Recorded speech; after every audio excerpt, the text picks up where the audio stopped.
Picture this, a crowded ballroom shimmering with golden lights, journalists snapping photos, and the city's wealthiest gathered to toast their successes. Suddenly the laughter and clinking glasses freeze. A man known to everyone as the millionaire with a fairy tale marriage kneels on the marble floor, holding out a glittering engagement ring. Not to his wife, but to the mystery woman in a figure-hugging red dress at his side. Gasps ripple through the spectators. Cameras flash like lightning. The wife stands just a few feet away, silent and statuesque, her eyes revealing nothing. You can practically taste the scandal in the air. Prepare for heartbreak betrayal and a silence that speaks volumes. Ethan Caldwell was a self-made man. He had clawed his way from humble origins in a small Pennsylvania town to the top of the real estate market in Manhattan. As a teenager, he flipped cars in his neighbor's driveway to earn pocket money. But it was when he discovered a knack for property deals that his life changed forever. Tenacity became his hallmark, and soon he was buying run-down apartments, renovating them, and selling them for triple the price. By 25, he'd made his first million. By 30, the world was in his palm. His wife, Rebecca Caldwell née Harrington, was the daughter of a prominent judge, James Harrington, known throughout the Northeastern Circuit for his integrity. Ethan's in-laws had been wary of the brash, ambitious young man courting their daughter, but Rebecca herself was mesmerized by his drive, his burning desire to conquer every obstacle in his path. She was a gentle soul, a classical pianist with refined tastes. He was the unstoppable entrepreneur who felt equally at home in a boardroom or a seedy construction site.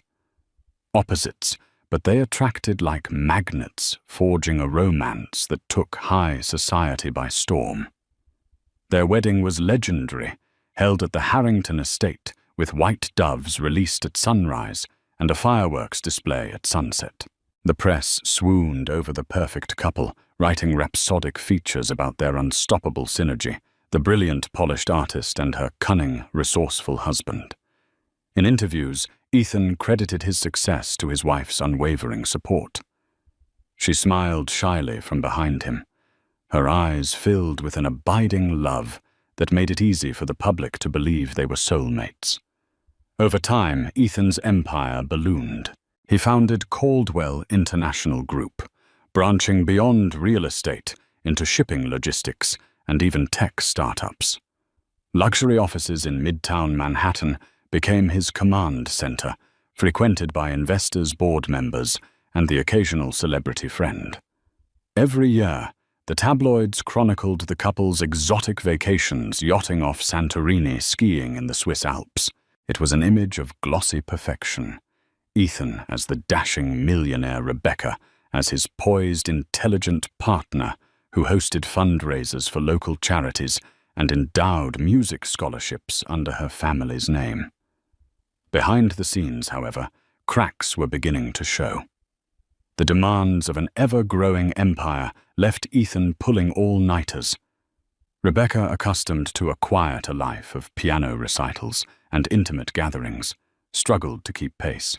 Their moments alone dwindled, replaced by frantic phone calls, urgent business dinners, and expansions that never stopped. She would pass him in the hallway of their penthouse with a gentle smile, but there was always a line etched into his brow, a permanent frown, blossoming whenever he glanced at his phone.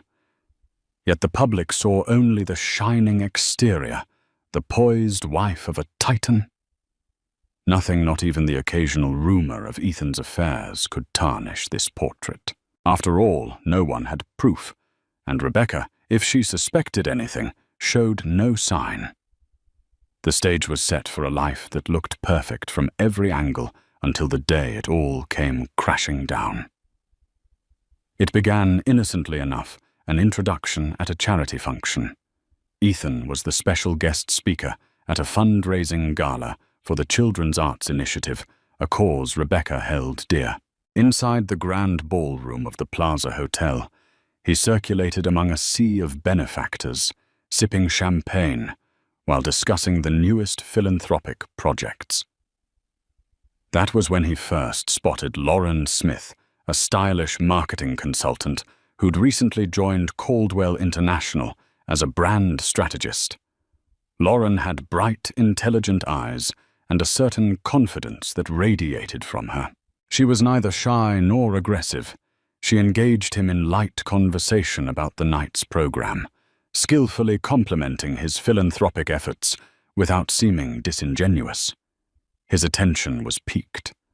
After the formal speeches, the two found themselves at the same table. Rebecca, unwell that evening, had quietly slipped home early, leaving Ethan alone to mingle. As the night wore on, Ethan found Lauren's charm addictive. She seemed to understand his business challenges, offering clever insights that resonated with him in ways he rarely experienced outside his own circle of seasoned executives. By the time the event ended, he had given her his personal number under the guise of further discussing brand strategy ideas. The next day, her name floated through his mind. He told himself it was purely professional, a potential synergy, and yet he dialed her number that afternoon, setting up a lunch meeting in an upscale bistro in Midtown. Over seared salmon and delicate pastries, the conversation flowed like fine wine. This time, it wasn't just business. They laughed about small-town upbringings, about shared frustrations in corporate life. There was no immediate physical contact, but an intangible tension crackled between them. Days turned into weeks. A second lunch happened, then a third, an after-work drink. Perhaps it was the thrill of attraction or the rush of secrecy, but each meeting left them wanting more.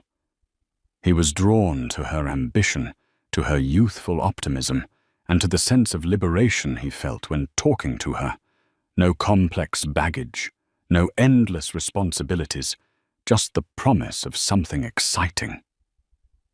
Meanwhile, Rebecca remained in the background, consumed by rehearsals for an upcoming piano concerto. She spent hours practicing in their soundproof music room, preparing for a solo performance at Carnegie Hall. In the evenings, Ethan would claim late-night business meetings or urgent calls with investors, while Lauren discreetly joined him at exclusive lounges far from the paparazzi's lens. A pattern had formed, as dangerous affairs often do. One stormy evening, when thunder rolled over Manhattan's skyscrapers, Ethan found himself alone with Lauren in the back of a limo, returning from a business conference in Boston. The windows were dark, the city lights a blur as the driver navigated through flooded streets. Lauren's hand touched his. Their eyes locked. In a sudden, undeniable moment, he leaned in, and they kissed a betrayal as electric as the lightning cracking the sky. Within that single instant, the fate of his marriage was irreversibly altered, though he still clung to the notion that he could keep both women in his life. But events were about to spiral far beyond his control. Rebecca was not naive. She noticed the subtle changes in her husband's schedule, the hushed phone calls at odd hours, the faint trace of perfume on his collar that wasn't hers, and the stammer in his voice when he tried to explain missing dinners. A quiet dread began to settle in her mind, though she didn't voice her suspicions. Instead, she observed him from a distance, trying to gather silent proof that her once perfect marriage was drifting dangerously off course. One evening they attended a benefit concert at Lincoln Center. Rebecca was performing a short piece before a star violinist took the stage. Ethan arrived late, slipping into a front-row seat next to an empty chair meant for him. Rebecca could see him scanning the auditorium, as if searching for someone else. His phone clenched in his hand. There was a moment, barely 2 seconds, where she caught the flicker in his eyes when a woman in a sleek emerald-green gown entered the balcony.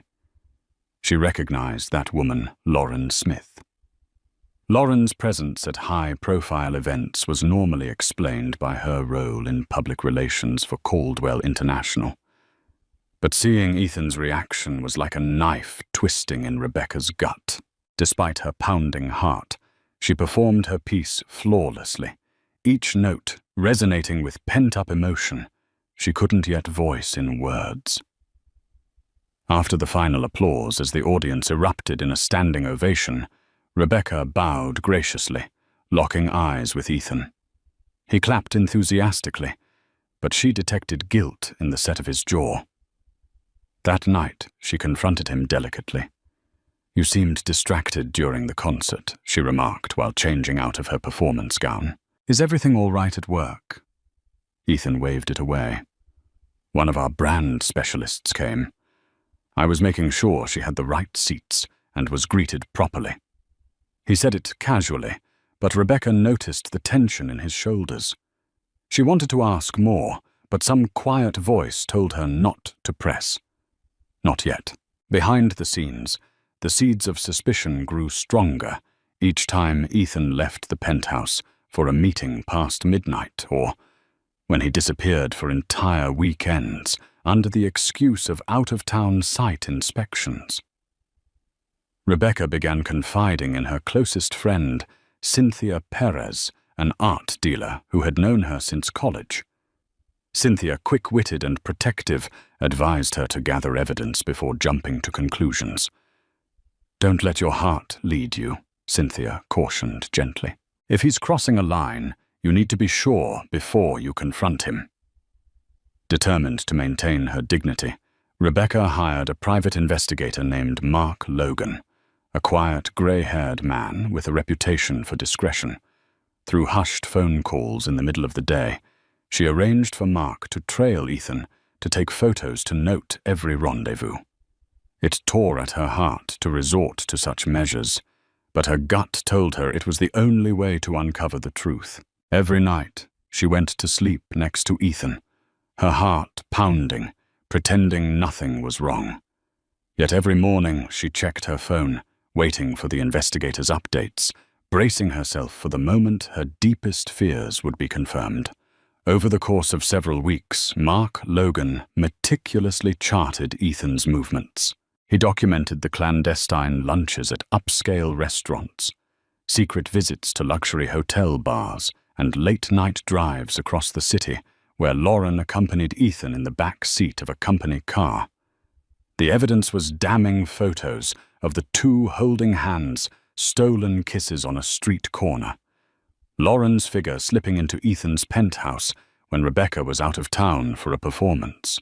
When Mark presented the findings, Rebecca's heart sank. The color drained from her face, and her usually steady pianist's hands trembled.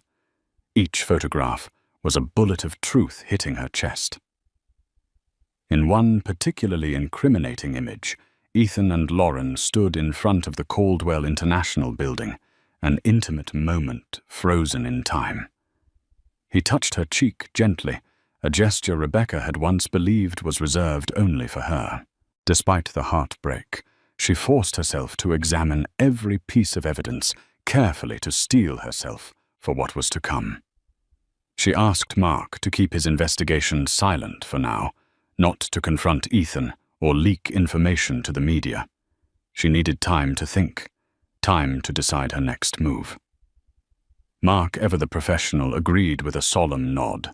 During this emotional storm, she confided in only two people: Cynthia Perez and her younger sister, Erin Harrington, who flew in from Boston the moment she sensed trouble. Erin was fiery, a stark contrast to Rebecca's composed demeanor. "This is outrageous," Erin shouted, pacing the penthouse living room. "You can't let him get away with this. You need to leave him or confront him or something." Rebecca remained silent, gazing out at the glittering Manhattan skyline. A swirl of conflicting emotions churned in her chest: anger, sadness, betrayal, and strangely enough, a lingering love for the man who had once been her world. "It's not that simple," she murmured, tears brimming in her eyes. "You're worth more than this." Cynthia added softly, placing a supportive hand on Rebecca's shoulder. Whatever you decide, we'll stand by you. Just know you have options. In the days that followed, Rebecca hovered in a state of suspended animation. She went through her daily routines: piano practice, philanthropic commitments, public appearances at charity galas, wearing her mask of composure as though nothing had changed. Yet inside she was crumbling, each beat of her heart weighed down by the knowledge of Ethan's betrayal. Across town, Ethan and Lauren continued their affair, oblivious to how close they were to being exposed. They had grown bolder, longer weekends out of the city public dinners at exclusive restaurants, secret smiles in the hallways at Caldwell International. They believed they were shielded by their discretion. They underestimated the quiet vigilance of a wife who now knew more than she let on. In a cruel twist of irony, the tabloids still hailed Ethan and Rebecca as a power couple, praising their philanthropic work and glamorizing their seemingly perfect marriage. The city's wealthiest had no idea of the storm that was about to erupt, one that would change the lives of Ethan Lauren and Rebecca forever. One crisp autumn evening, Rebecca decided to attend a Caldwell International corporate function unannounced. She had been invited, of course. It was a gala, celebrating the launch of a new luxury condominium project near Central Park, but typically, she let Ethan handle these business affairs on his own. This time, she wanted to see the dynamics firsthand, to observe Ethan and Lauren in the same room. Dressed in a sapphire gown that accentuated her graceful figure, Rebecca entered the opulent ballroom. The decor was magnificent crystal chandeliers, towering flower arrangements, and waiters carrying trays of champagne. Although she was well known among the attendees, few expected to see her here tonight. Curious glances trailed her as she made her way to the center of the room. Ethan was speaking with a cluster of investors when he saw her. A flash of panic appeared in his eyes, quickly replaced by a broad, practiced smile. He excused himself and wove through the crowd to greet her with a polite kiss on the cheek. "You look stunning," he said, his tone carefully measured. "Thank you," she replied softly. She noticed how he didn't quite meet her gaze. She noticed, too, that Lauren was across the room, speaking with a group of board members.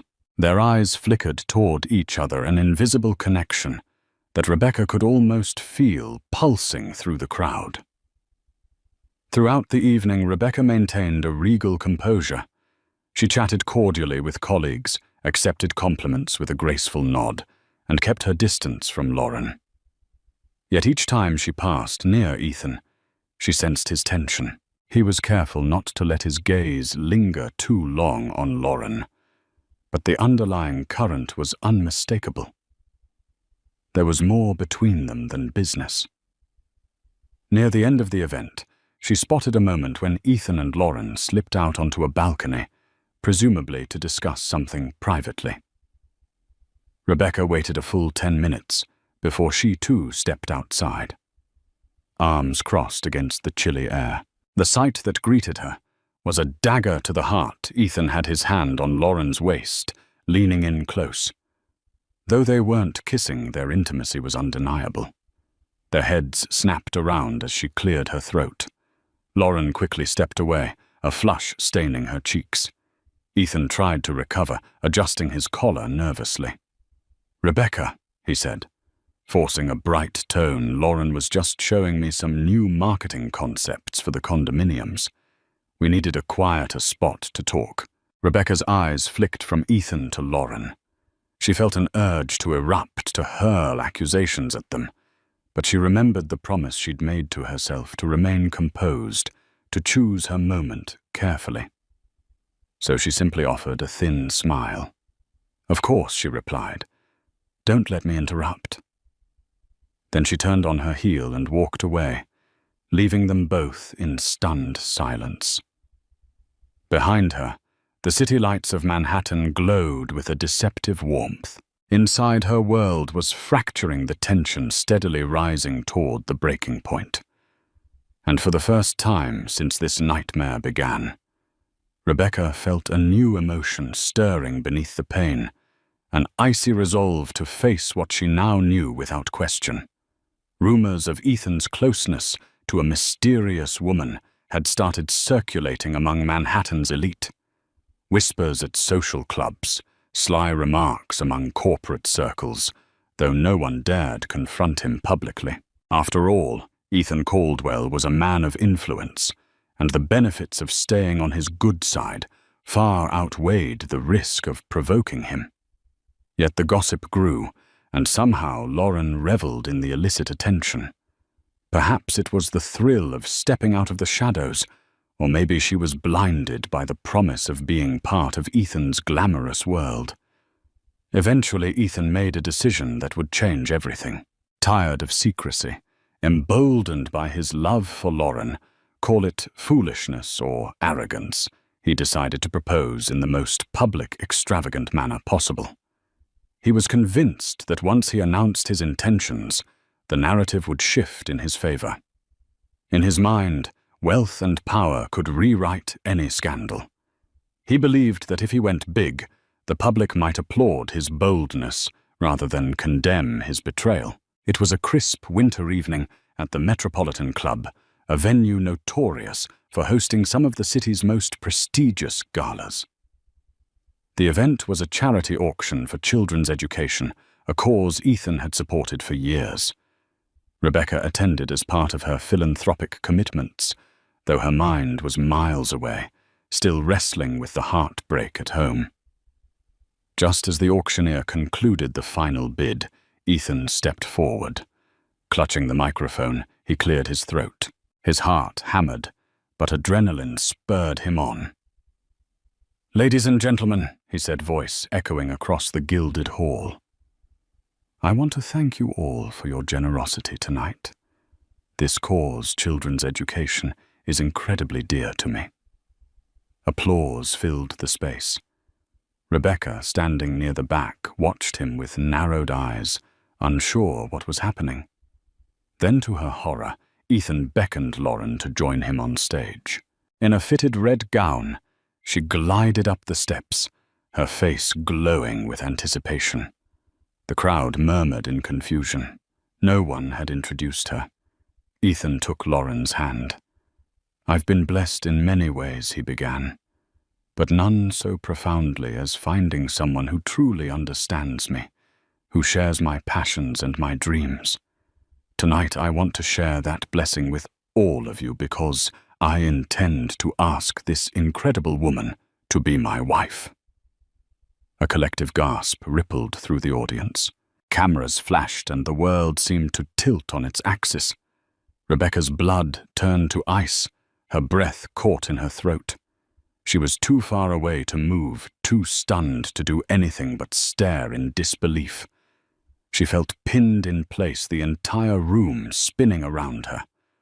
On stage, Ethan dropped to one knee, extending a velvet box. Inside was a ring so large it dazzled under the chandeliers, a dramatic symbol of his wealth and his disregard for the vows he'd already exchanged. Lauren's hands flew to her mouth in mock surprise, her eyes brimming with tears of triumph. "Yes," she whispered into the microphone voice, trembling. "Yes, of course, I'll marry you." The applause that followed was hesitant, confused. People exchanged uncertain glances. Half the room was too stunned to react, the other half too polite not to clap. At the back, Rebecca felt her heart shatter into a million pieces, yet she uttered not a single word. She turned and walked out of the venue, leaving behind a storm of flashes, gasps, and murmurs. And in the silence of her exit, she made the single most pivotal choice of her life, to remain completely, resolutely silent. The morning after the proposal, Manhattan was abuzz with scandal. Social media exploded with clips of Ethan on one knee, ring in hand, proposing to a woman who was not his wife. Paparazzi camped outside the Caldwell penthouse, eager to snap photos of Rebecca's reaction. But Rebecca never emerged. She stayed within the sanctuary of the upper floors, curtains drawn, phone switched off. She would not answer the door nor give a statement. The city had never witnessed such a shocking turn of events, and the wife's silence became the story's most compelling mystery. Inside the penthouse, Rebecca walked through marble-tiled corridors as though in a dream. She half expected Ethan to burst in and demand an explanation for her leaving the gala. But he did not. He was too busy with damage control spinning half-truths in business meetings, and to the media claiming his marriage to Rebecca had been over for some time, that the proposal was merely a formality of a new chapter. More interviews were requested, more tabloids thirsted for juicy details. Yet from Rebecca, there was nothing. No comment, no tearful confession, no rage-filled condemnation. Complete silence. Friends, family, and even reporters bombarded her with messages. Cynthia and Erin were frantic, urging her to speak out, to defend her reputation and condemn Ethan publicly. But she waved them off, face set in a calm mask. "Not yet," she said softly. "When the time is right, you'll know." Meanwhile, Ethan was unraveling. He had not anticipated that Rebecca, known for her grace and composure, would respond to his public betrayal by withdrawing entirely. He had expected outrage lawyers' letters or a weeping meltdown. Instead, he got nothing, and that nothingness became an echo in his mind, growing louder every day. He'd reach out to her phone, no answer. He'd ring the penthouse door from the lobby. She'd refuse him entry. He left her dozens of voicemails, each one more pleading than the last. "Rebecca, just speak to me," he said, voice cracking with frustration. "We can figure this out like adults." But she remained silent, as a ghost, her refusal to engage gnawing at him more than any public fight could have. Lauren attempted to soothe him, encouraging him to ignore Rebecca. "We're together now," she said, flaunting her engagement ring. "This will all blow over if we stand firm."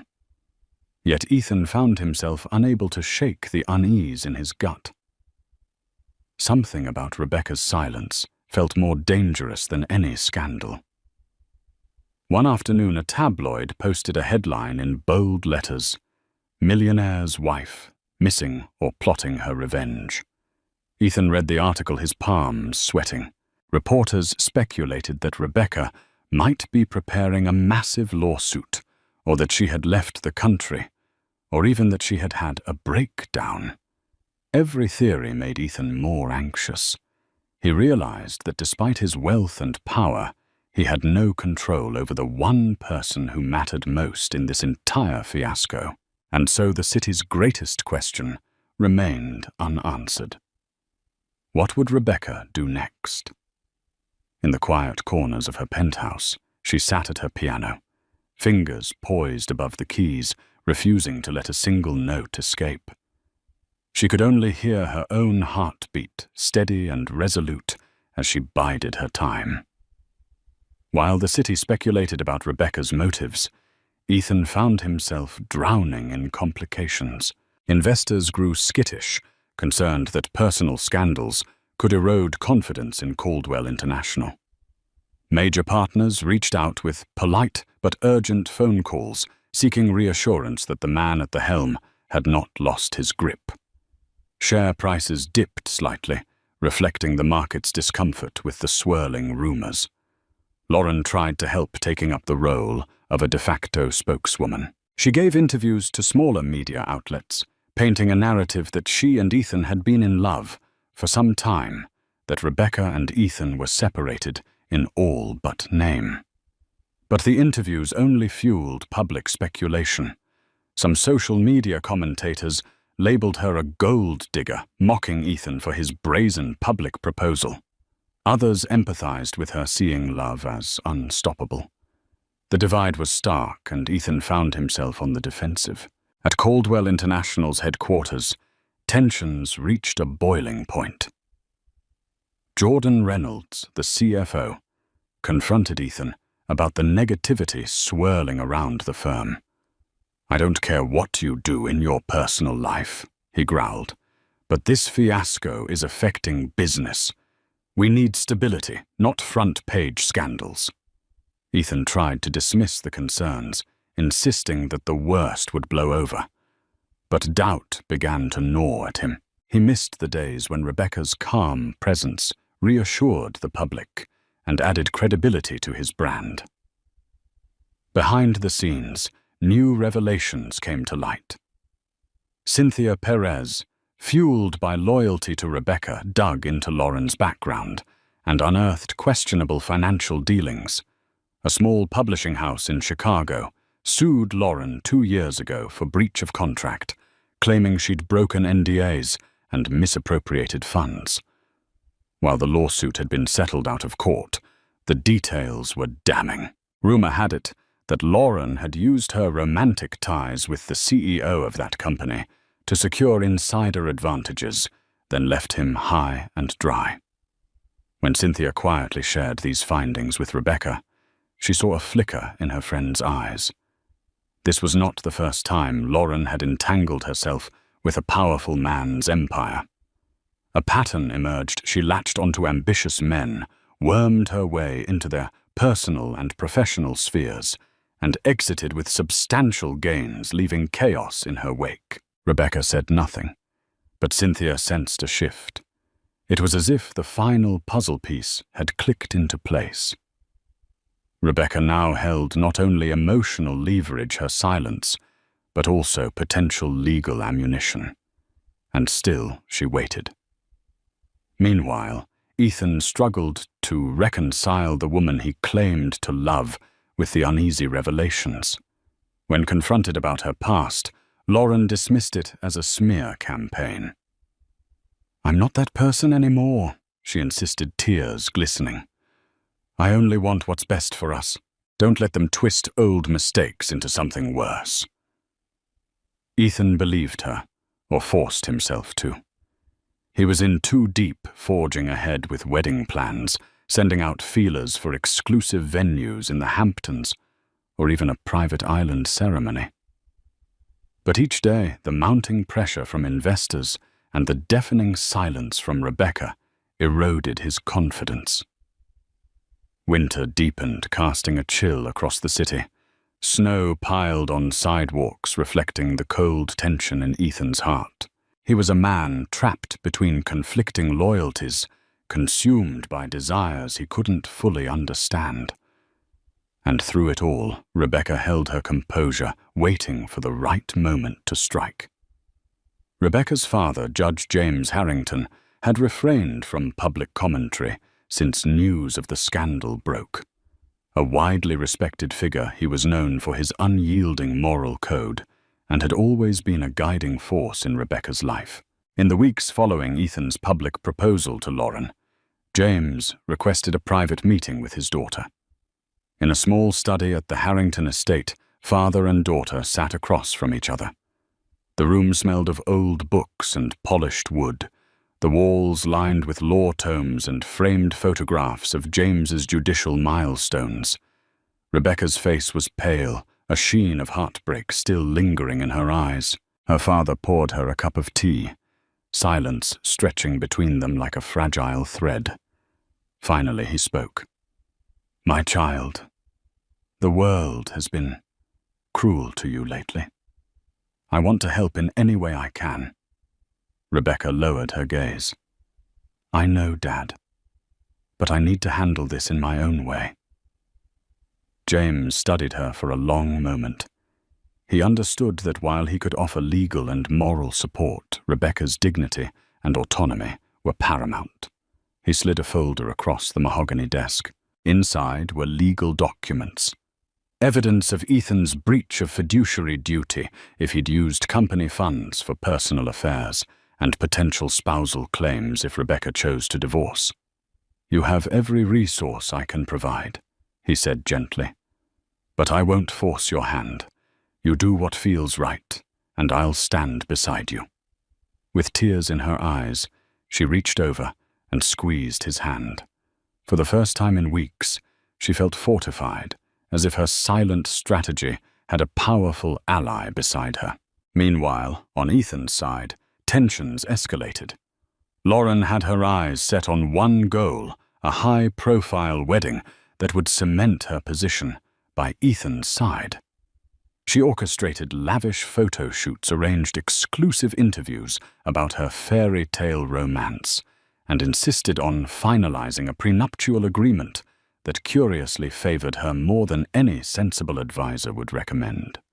Jordan Reynolds Caldwell International's CFO warned Ethan against signing anything in haste. Ethan, though, still entangled by his desire, hesitated, unsure if he could trust Lauren's motives fully. Ethan was not completely without allies, however. A powerful corporate attorney named Dr. Howard Kinsey had joined his side, promising to neutralize any threat Rebecca might pose if she decided to come after the Caldwell fortune. They drew up strategies to claim Rebecca was aware of the separation long before the proposal, painting her silence as tacit acceptance. Ethan hated the idea of attacking Rebecca's reputation, but his fear of losing everything pushed him to extremes. He rationalized that if she filed for divorce, he'd need every legal advantage to protect his empire. The lines were being drawn. Allies on both sides gathered quietly, preparing for an inevitable clash. Rebecca's father, her close friends, and the evidence they'd amassed against Ethan and Lauren. Ethan's corporate attorney, his hungry PR teams, and the shield of money and influence he believed could protect him. The city braced for a showdown that no one could quite predict. And in the middle of it all was Rebecca, still silent, still watching, biding her time, as the swirling maelstrom of allies and enemies drew ever tighter around her. The final straw came on a snowy evening in February. Ethan, out of desperation, decided to confront Rebecca face to face at their penthouse. He had tried phone calls, text messages, emails. All went unanswered. He was convinced that if he could just talk to her, if she could see his point of view, perhaps they could part ways amicably, or at least come to some financial settlement without further scandal. Armed with a bouquet of white orchids, Rebecca's favorite, he went to the penthouse, brushing past the doorman, who hesitated, but ultimately let him pass. The elevator ride felt endless, each ding raising his anxiety. When the doors slid open, he entered the silent marble foyer. He called out her name. No response. Venturing deeper, he found her in the music room, seated at the piano. She stared at the keys, but made no sound. He placed the orchids gently on the polished wood surface and cleared his throat. "Rebecca," he began, his voice quivering with emotion.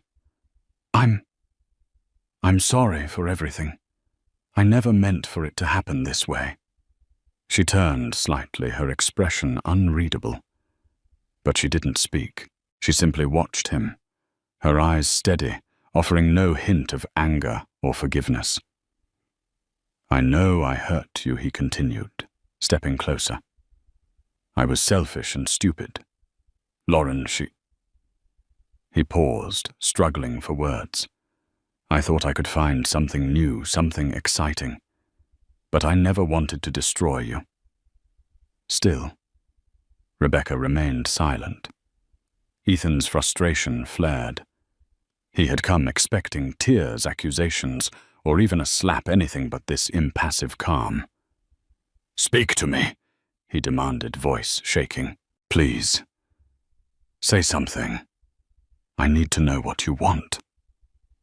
Rebecca raised her gaze, and for the first time in a long while, Ethan saw a flicker of deep sorrow and fierce resolve in her eyes. Yet not a syllable passed her lips. Instead, she stood, walked to the door of the music room, and held it open, gesturing for him to leave. Her meaning was unmistakable. Devastated, Ethan stepped out into the hallway. His heart pounded as he realized the finality of her gesture. He had truly lost her, and he felt an inexplicable emptiness. Where once he had commanded entire boardrooms, now he found himself powerless in the face of her silence. By the time he reached the street, snow was falling heavily, blanketing the sidewalk in white. Lauren called frantic about some rumored lawsuit that might be coming from Rebecca's side. "I'm busy," Ethan barked into the phone, cutting her off. His thoughts swirled. He realized that what he missed the most wasn't just the comfort of Rebecca's presence. It was the respect she commanded, the moral grounding she provided, and the stability that had allowed him to thrive. Without her, everything felt like it was teetering on the brink of collapse. And in the hush of that snowy night, he understood that her silence was a sentence more damning than any shouted accusation. It was the sound of a door slamming shut on everything they'd built together. And he knew in his heart that he had no one to blame but himself. After the confrontation at the penthouse, after Rebecca had silently walked to the door and motioned Ethan out, everything began to come apart. Ethan told himself he'd be fine, that he still had the upper hand, that public memory was short and fortunes could be rebuilt. But deep down he knew something had shifted. Rebecca hadn't needed to scream or weep or call him names. She'd simply stood there silent and composed, and it had broken him in a way no public scandal ever could. And then the first wave hit. Within days, rumors became headlines. Judge James Harrington, Rebecca's father, quietly filed preliminary divorce paperwork in family court.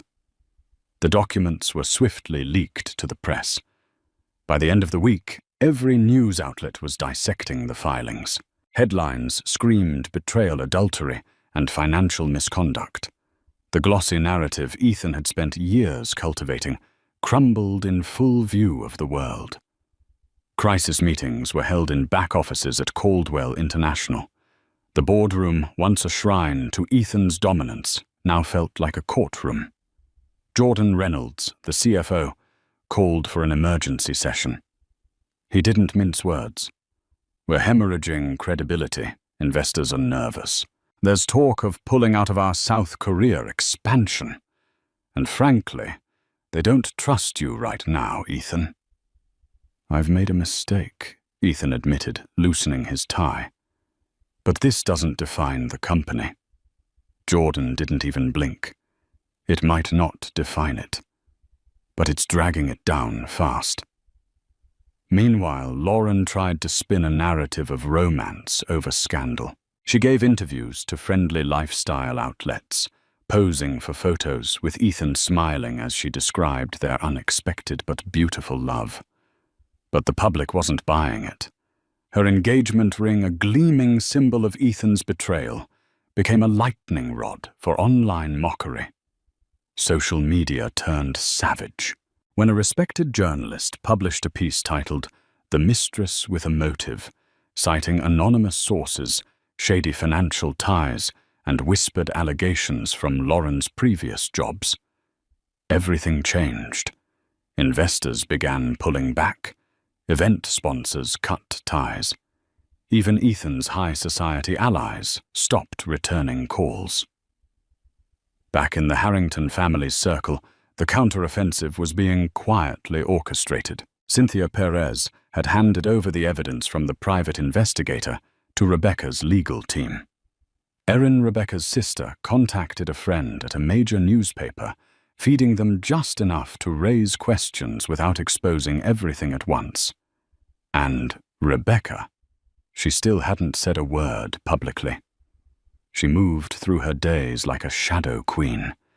She resumed teaching masterclasses at the conservatory, smiling gently to students, her fingers fluid on the keys. She hosted a donor luncheon for the Children's Arts Initiative, calmly answering questions about the future of the foundation, never once mentioning the scandal playing out in real time.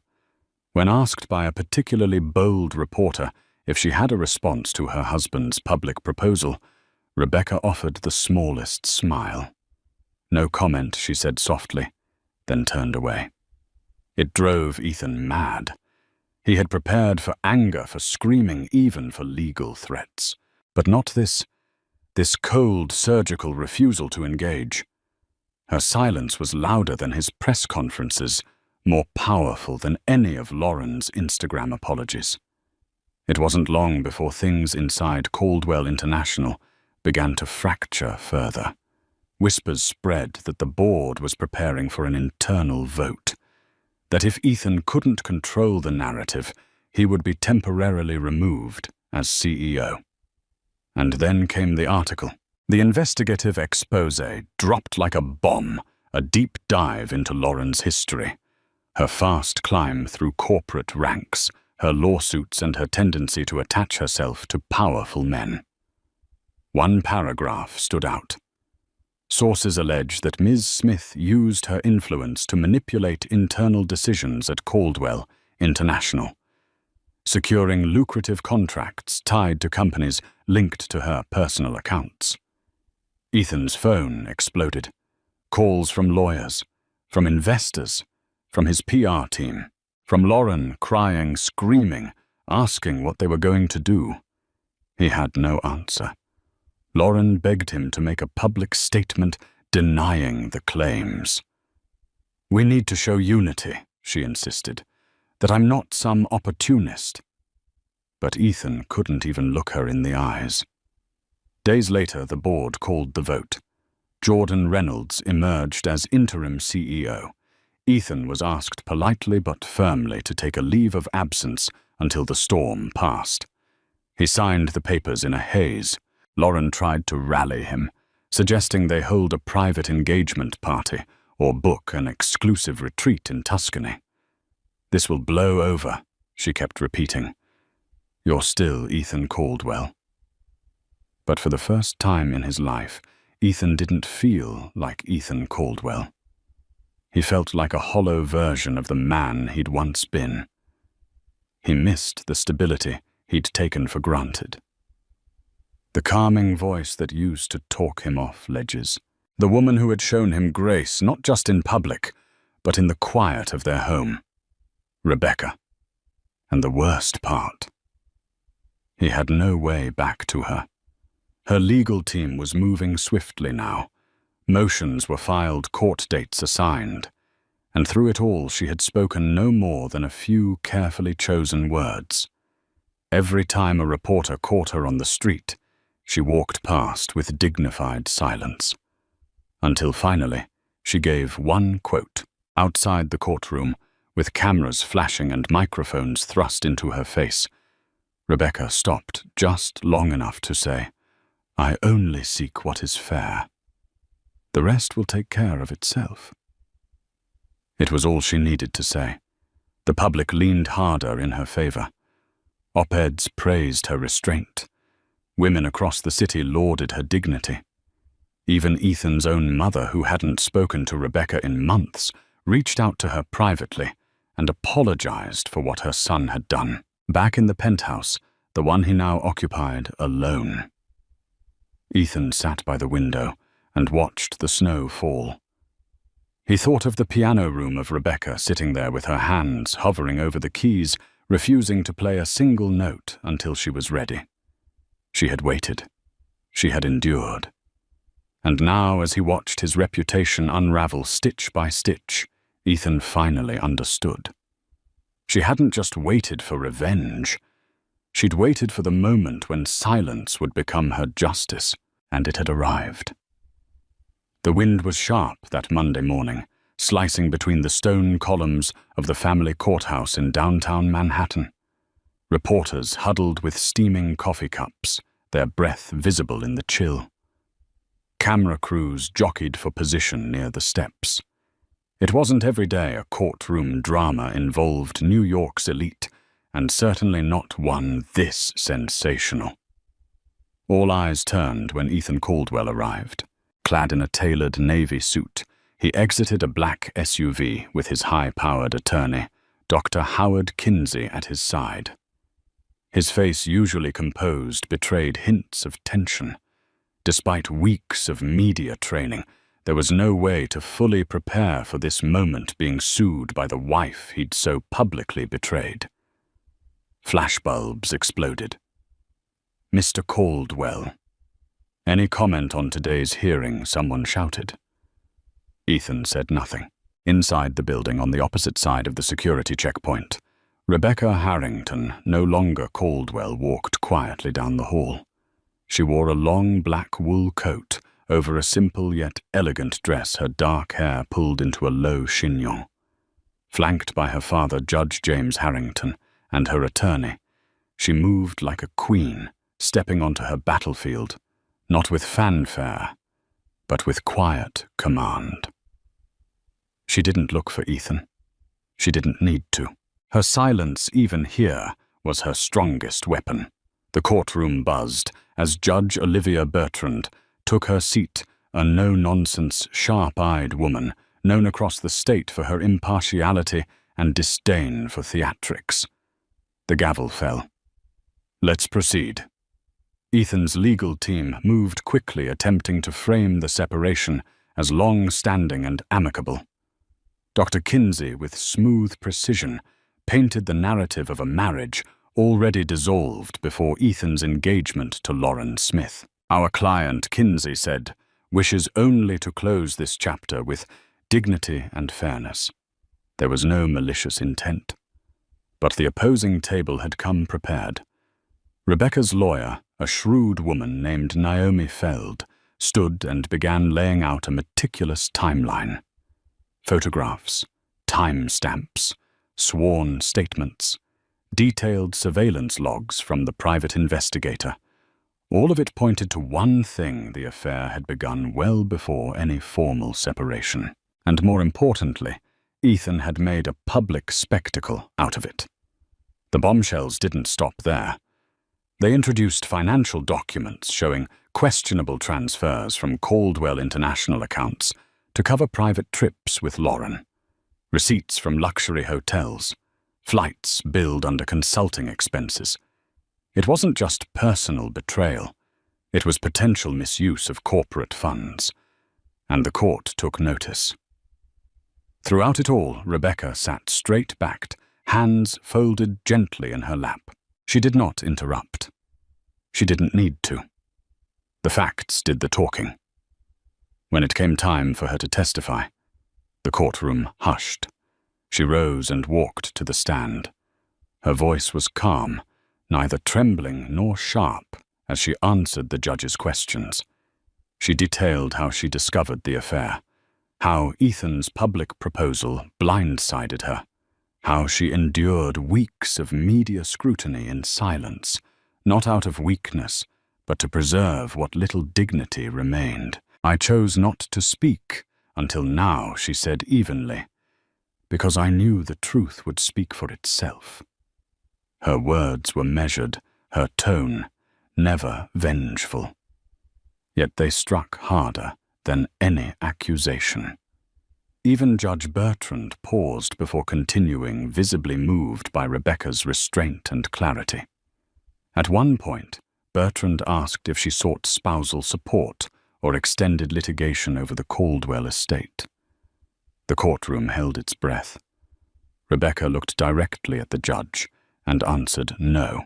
"I only ask for what is fair. I don't need to destroy what's left.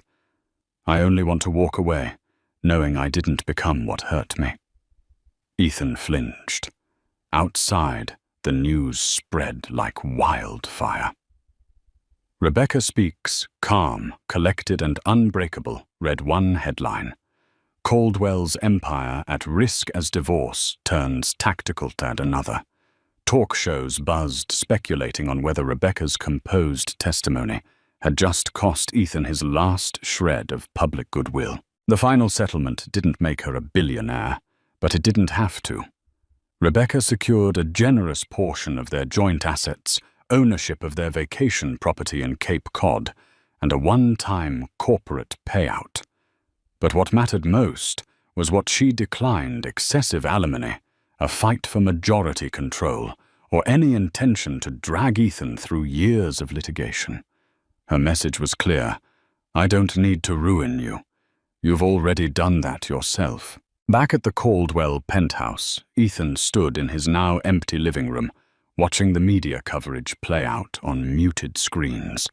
Lauren was pacing nearby, her phone buzzing with messages from panicked acquaintances and corporate contacts distancing themselves. "They're saying I'll be subpoenaed," she snapped. "Do something, Ethan." But he barely heard her. His thoughts were thousands of miles away, stuck on the sight of Rebecca on the courtroom bench. Her silence no longer mysterious, but monumental. "I gave you everything," Lauren hissed, but Ethan didn't answer. His empire had become a house of cards, and now the winds were howling. Over the following weeks, Caldwell International's board quietly voted to replace him as CEO. Jordan Reynolds stepped in to stabilize the company, issuing statements that the firm would refocus on integrity and investor trust. The damage had been done, but the rebuild had begun without Ethan at the helm. Rebecca, meanwhile, stepped into her new life with a kind of grace that the city admired and envied. She moved out of the penthouse and into a historic brownstone on the Upper West Side. She reinstated her family name, Harrington, and poured herself into the Children's Arts Initiative, even endowing a scholarship fund for young women in the arts. She never gave another interview. Lauren eventually disappeared from the social scene, her glittering moment of fame gone as quickly as it had come. Without Ethan's name to protect her, and with mounting legal scrutiny, she quietly relocated to Chicago. The engagement was called off. Ethan never truly recovered, not financially, but emotionally. His fortune remained diminished, yet vast. But every room felt emptier. Every night was quiet. He would scroll through news clips of Rebecca's court statements, rewatch her walking past the press with her head held high. The silence she wielded, the poise she maintained, echoed louder than any public outcry ever could. He had proposed to his mistress in front of the world, expecting applause, but it was his wife's silence that history would remember. And in that silence, Rebecca Harrington had found something even rarer than revenge peace. Thank you for following this story of scandal, heartbreak, and a woman's unbreakable resolve. If you found yourself caught in the suspense of Ethan Caldwell's downfall and Rebecca's quiet, triumphant stand, be sure to let us know. Share your thoughts on the public proposal, the mistress and the wife whose silence spoke louder than any public outcry ever could. If you enjoyed this drama-filled journey, don't forget to like, share, and subscribe to our channel for more stories like this. Stories of love, betrayal, and the resilience of the human spirit. Your support keeps us going, fueling our dedication to bring you more captivating tales. So hit that subscribe button and ring the notification bell to stay connected. We appreciate every moment you spend with us, and we can't wait to share our next thrilling story with you. Until then, stay inspired and keep exploring.